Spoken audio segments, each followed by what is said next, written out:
Scrubbing that bathtub stain for hours with no results?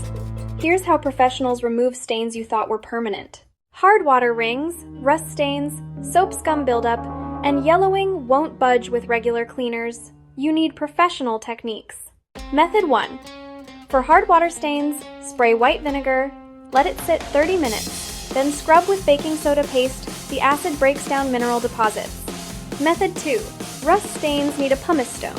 Wet the stone and gently rub in circles. The volcanic rock lifts rust without scratching porcelain. Method 3. Yellowing and soap scum require a hydrogen peroxide and baking soda paste. Spread it on, wait 20 minutes. The chemical reaction lifts embedded grime. Method 4. For black mold stains, spray bleach solution, let dwell 10 minutes, scrub with a stiff brush, ventilate well. Method 5. Stubborn ring around the tub. Barkeeper's Friend powder works miracles. Make a paste, scrub gently, rinse thoroughly. Pro secret: always test in a small hidden area first to protect your tub's finish. Tired of fighting impossible stains? Our professionals have the right tools and products to restore your bathtub to like-new condition.